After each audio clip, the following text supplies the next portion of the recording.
I'll get right on it, Michael. And keep your scanner peeled. Right. Ladies and gentlemen, Steve Joe Mike here. Before we get into episode 34 of Beyond the Night, just want to let you know that Beyond the Night is moving its air date. It will now air every Monday as of episode 34 on until the end of the show, end of the podcast. So I just want to let you know, Mondays is the new air date for Beyond the Night. Now, let's get on with the show.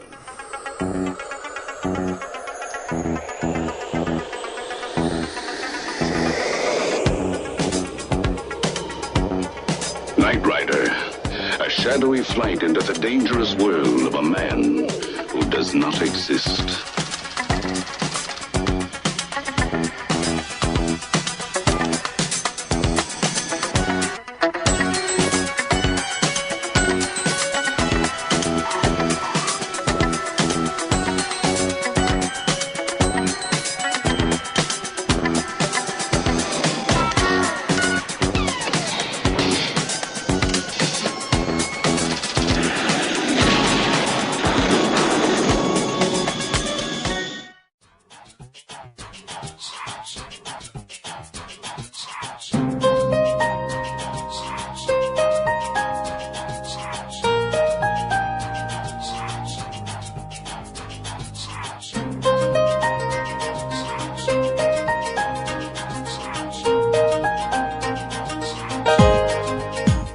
They are Team Knight Rider.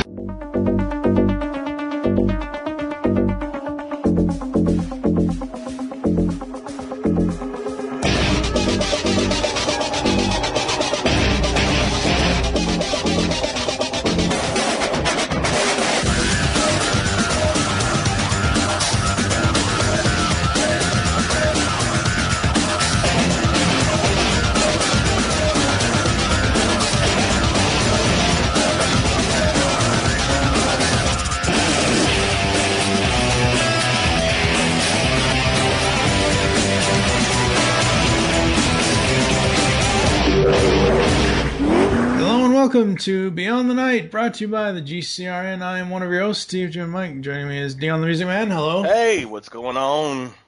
Oh, not much. We are back in the saddle, and this time around we're going to be taking you beyond the night and giving our overall thoughts on the total of the 1980s Knight Rider series. I still, I know we tore a lot of the episodes to shreds in the first 31 episodes, 32 episodes of the show, but I still love the series. I still think it basically is timeless. It basically is, a lot of people will go back and be like, oh, well, that show is so dated. Well, of course, some shows most shows, once you reach, 20, 30 years are going to be dated, but you can still go back and remember a time of when that was the first. Right. And Knight Rider will always be one of my favorite TV shows. I wouldn't have done this podcast if I didn't love the series. If I didn't love the characters, if I didn't love the humor, the situations, the turbo boosting, all that stuff. So, it's just one of those things where it's damn good. It was an awesome show. It was ahead of its time. Nobody had ever heard of a talking car as a TV show, or in a TV show, really. Nobody had heard of LEDs and this type of thing. And, now you have all these cars that have LEDs and they talk and they have GPS and that type of thing. Nobody had ever heard of that back then. Yep. Nope. And it's going to be interesting to see how the other series, I wouldn't say match up to the original, but no comparison. I can already tell you that. One of them is all right. The other one just there are just certain bad things from the 90s that you don't revisit. And I know a lot of people are going to be like, oh, they are so brave for reviewing all those episodes of that show.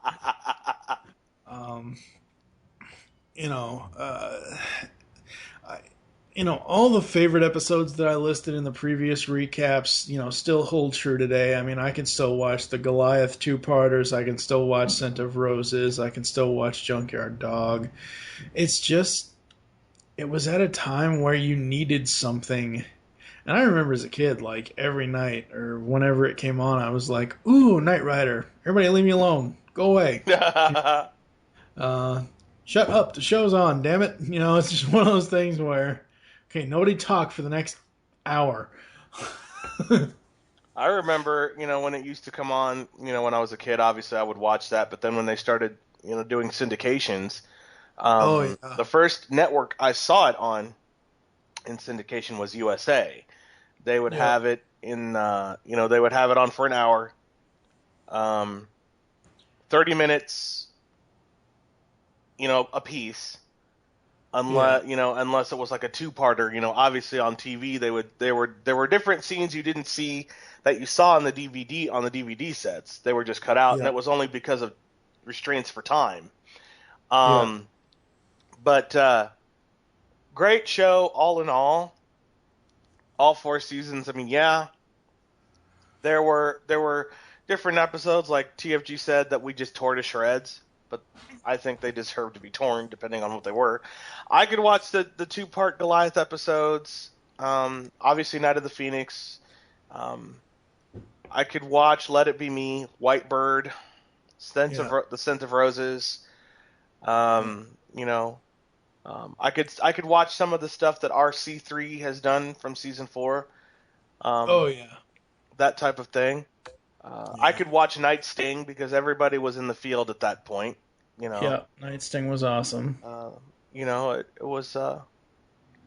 was great, and some of the special guests that they had were also terrific. Those guest stars just amazing. Yeah, it was great.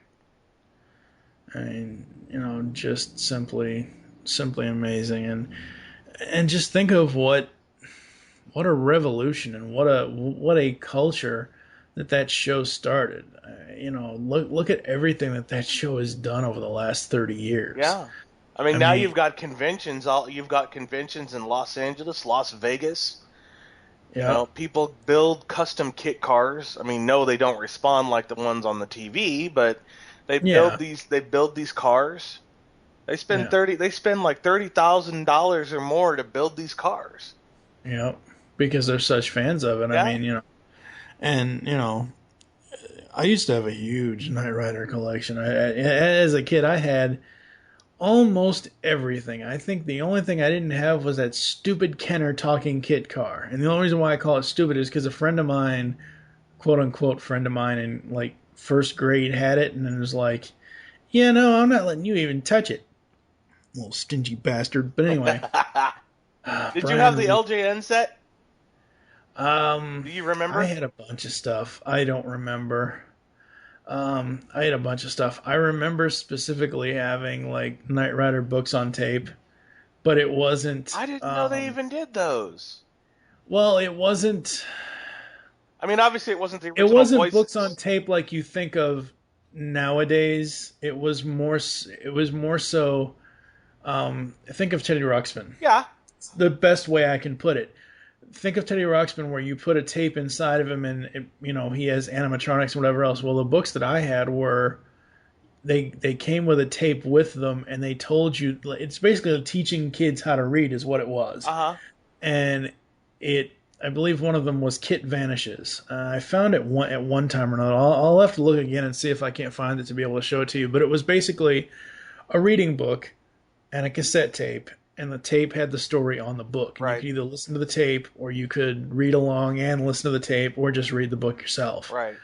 And they were just such. Back then, it was just so great. I had the Knight Rider board game. I had almost everything. I had Knight Rider lunchbox and thermos. The thermos, actually, surprisingly. Do you still have it? I still have it. I don't use it, mind you, because it's, got 30 years of gunk in it, but I still have the thermos. The lunchbox didn't... It didn't survive? Didn't survive, no. I believe I saw one on eBay. I don't remember what the price was, though. That thermos through some serious soap and water, hot soap and water. Oh, I know it, yeah. But the problem with my thermos is it's the image on it. You can still see it, but Is it fading? it's not currently fading now, but it is faded. Oh, really? Yeah, but it's not. It's just something from my childhood, and Well, they actually did. This was on a record, and I don't know if you ever got a chance to do, to have this. I don't know if you were into records back then, but it's available on. Well, somebody posted it on YouTube, but it's called "The Night Kit Saved Christmas," and it was it was centered around Knight Rider. Everyone thought it was David Hasselhoff and Kit. Unfortunately, no, it's not. It's someone acting as Michael and someone acting as Kit, but whoever the Kit voice is was damn good. So I have to give that person credit. I don't know who they are. I've never seen the original album, it wasn't an album, but it was a single basically. Yeah. And if you guys look up "The Night That Kit Saved Christmas," you'll see it on YouTube. Just go look it up on YouTube.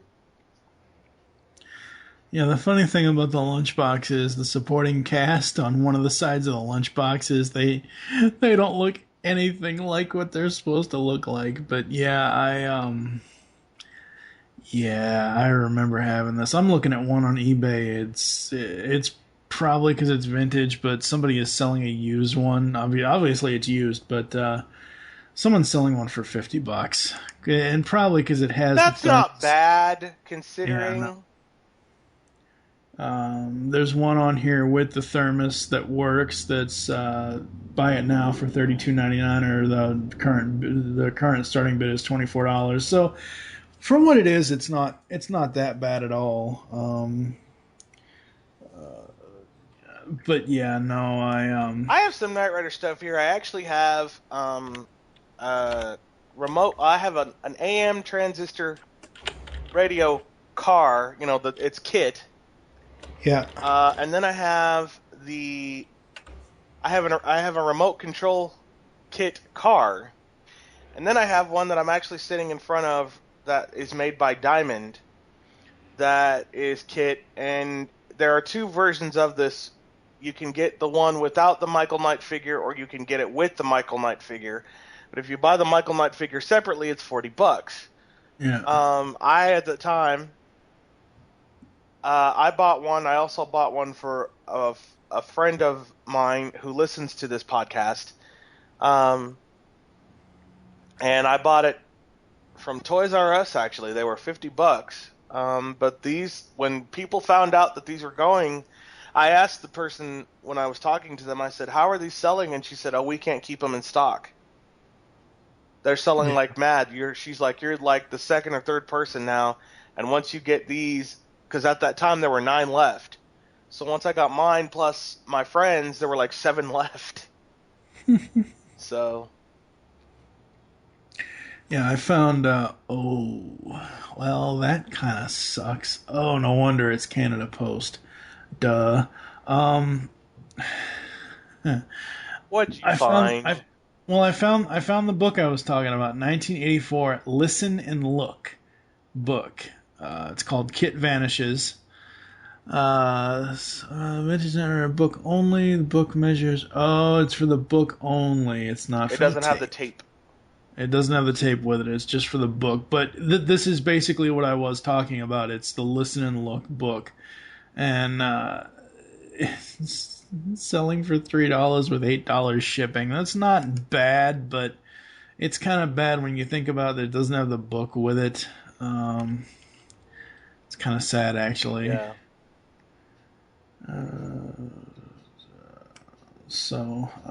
But no, I mean, there was a bunch of stuff back then. I mean, and even now, going back and listening to the music, it was damn good. I need to find out if there's I need to find out if they've put the any more out by Duyahn. I have no idea. I know that this summer they were. I don't think so. I don't remember. I know they were supposed to this summer because in Germany there was supposed to be a Knight Rider convention. But I don't know if anything got released. I've been trying to, talk to my friend in LA, but I haven't heard anything. I tried to leave him a message, but his messages are, something's wrong with this machine, I think. So I'll need to email him and ask him. Yeah. But overall, I mean, Knight Rider, as we've said already, is, for most people, at least that grew up in the 80s, it's a cornerstone of 80s action television, along with A-Team and MacGyver and Quantum Leap and Airwolf and all that stuff, and it's just absolutely amazing. And it just is. Like I said, I know we tore a lot of the bad episodes apart, and that's kind of what the podcast is about, but we also gushed on a lot of the good episodes. Right. I don't remember. I think it was the Night Song episode that I never did. I'll use it in this episode, but I never did get to use. Can Michael Jackson moonwalk? No, that wasn't a Night Song. That wasn't it? No, that was in. I don't. Junkyard remember. Dog. Oh, that's right.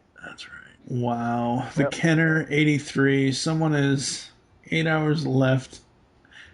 Bid it up to over $120 on the old Kenner car with Michael. Oh my God. I have a friend in Pennsylvania that actually has one. She has the Kenner kit car. Very cool.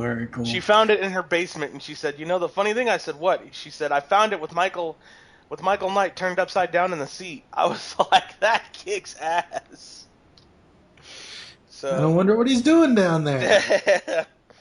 Oh, my. Oh, man. But no. So the plan for the podcast is that we are... next week, we're going to be tackling Team Knight Rider, and God help us. Thank God there's only 13 episodes. Are you sure about that? Wasn't there 13 or were there 22? I think there's 22. Oh no. I know. Oh. There is, there's. I'll have to look at it again, but there is 22. Yeah, there is. There's 22. We're gonna go to a break, ladies and gentlemen, so we can actually gag off air. We'll be back with closing thoughts after this. Hey, this is the Music Man 08, one of the co-hosts of the Knight Rider podcast, heard on GeekCast Radio. Do you like variety? Would you like to hear variety out of the clear blue sky? Then head on over to www.sky106.net and hear just that. Not only that, send us feedback if you have a show request, or if you think you have what it takes, fill out the application page to become a DJ. You can also add us to Twitter and MSN. Once again, the website to visit for all of this and more is www.sky106.net. Coming soon from the Command Center commentaries, celebrating 20 years of Power Rangers. It's Morphin' Time. Thank you so much, Jason David Frank, for that ringing endorsement. Yes, that's right, folks. Starting in episode 29, From the Command Center is going back and celebrating 20 years of Power Rangers with the From the Command Center commentaries. We'll be doing 15 episodes from MMPR Season 1. And after that, who knows? I know we're doing commentaries from Seasons 2 and 3, and we'll do a commentary on the film. After that, who knows? Commentaries could take us through a number of episodes. There's a very, very, very long list. So I hope everyone enjoys it. As I've said before, we will get to Megaforce once that series completes itself on Netflix or whatever else. Thank you so much, and now prepare yourself for From the Command Center commentaries, our way of going back in depth and noticing stuff we did not pick up on in the original overview episodes of the podcast, or stuff we missed when we watched them as children. Thank you very much. Let the power protect you. 2012 marks the 30th anniversary for Masters of the Universe. We here at the GCRN are celebrating with a brand new series of podcasts. The Powers of Grayskull series will cover every episode of every MOTU cartoon. Yes, even that crappy New Adventure stuff. Join Optimus Solo and TFG1 Mike as they tell tales of Eternia, discover the myths of Etheria, become masters in space, and finally masters of Grayskull. You can find the Pogs podcasts in iTunes and the web at www.geekcastradio.com. Good journey! 50 years ago, a little old man brought his little blue box to a junkyard, and now Doctor Who is a cultural phenomena worldwide. Join the GeekCast Radio Network and Mark Who 42's Whoniverse as we review Doctor Who episodes past and present, discuss the Doctor's friends and enemies, see where the Doctor's been, where he is, and where he's going. Sit back and grab a jelly baby and join Mark Who 42's Whoniverse. It's the ride of this and every other lifetime. Fantastic. Allons-y.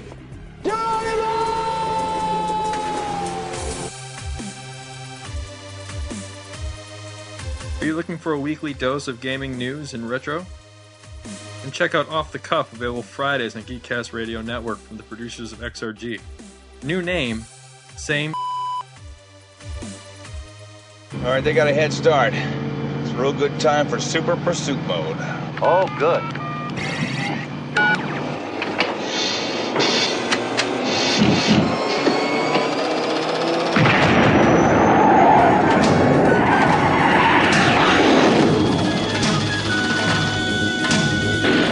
We are back, and I know this has been a really, really short episode. We were supposed to go in depth with a lot of the stuff, and I mean, it's just one of those things where we've gone in depth already over the last 33 episodes, right. And it just kind of like this episode is meant to be like final thoughts, so it's not meant to be like an hour, 2 hours, whatever.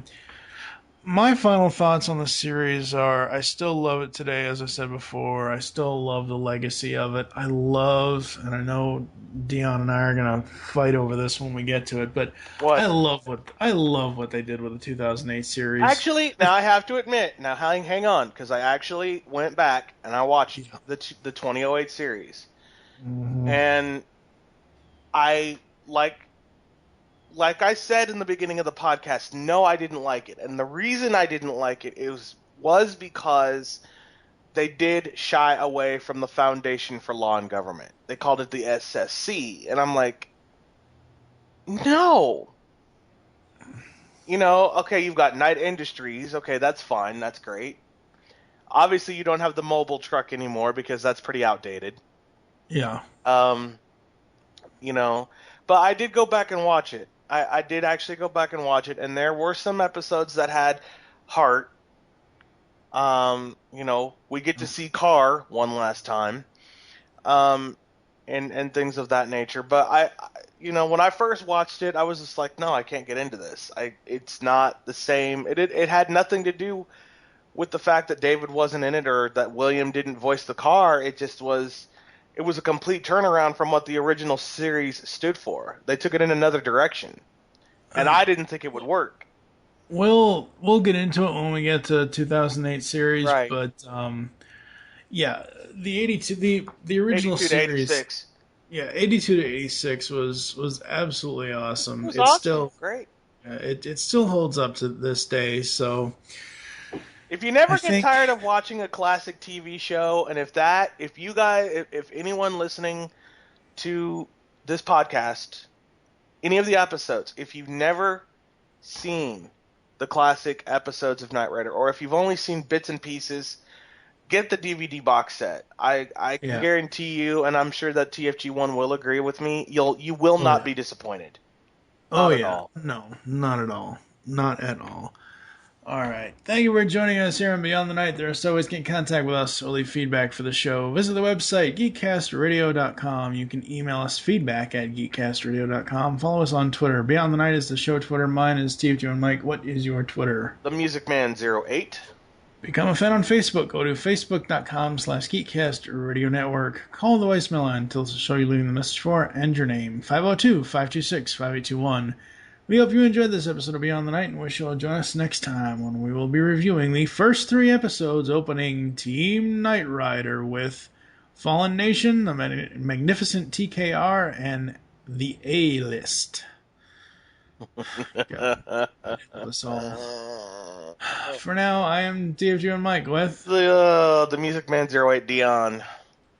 Kit 2000 closed the show for the final time that you will be on it.